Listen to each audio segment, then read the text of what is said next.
Magandang araw po mga ka-Apple. So, andito po tayo ngayon sa orchard and then ipapakita ko po sa inyo itong aking pinakaunang apple na naitanim dito sa Kapatagan dito, Tigu City. So, yan po yun.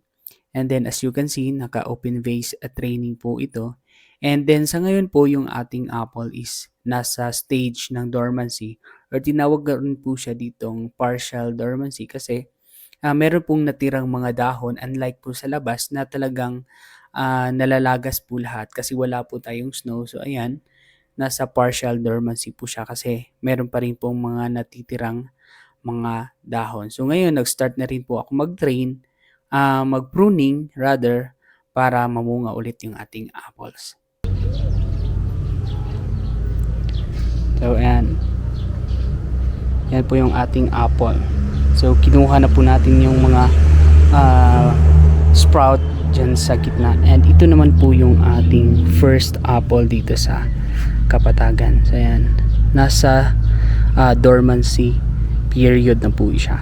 Pero dito sa Pilipinas, since wala po tayong winter, so makikita nyo po meron pa rin pong mga iilang mga leaves. So tinawag ko po itong partial dormancy ng apple dito sa atin kasi hindi po talaga nalalagas lahat ng leaves ng apples. And then yung ibang mga sanga dito are nagbabud break na po or talagang nagflower na. So ipapakita ko po itong iilang mga flowers ng ating apples. Ayan.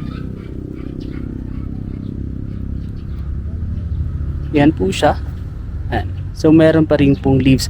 Kaya nga po dito sa Pilipinas meron tayong 2 times in a year na namumunga yung apple, and then meron ding mga lean season. So parang masasabi rin po nating yung apples dito sa Pilipinas is all year round. Meron po talaga siyang bunga pero hindi ganoon kadami kapag sa lean season po niya. Ayan. So ganito po yung itsura ng ating apple ngayon dito sa Pilipinas. Ayan. So ito, yan, meron po siyang mga fruiting buds. Yan.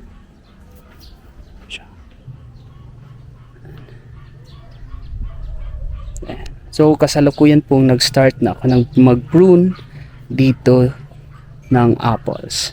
Yan. So yan po yung pinakapuno niya. Yan. So makikita nyo po talaga na medyo matanda na po itong apple na to. And it is grown from seeds. Tapos kapag nagtanim po tayo ng apple from seeds, makukonsider po siya as new variety ng apple. From Fuji apple ay yung seeds na ginamit ko po dito sa first propagation ko ng apple. Ayan.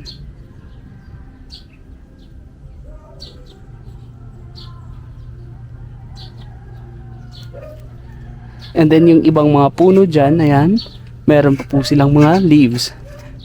So talagang iba-iba yung characteristic ng ating apples dito sa Pilipinas. Yan. So nandun pa.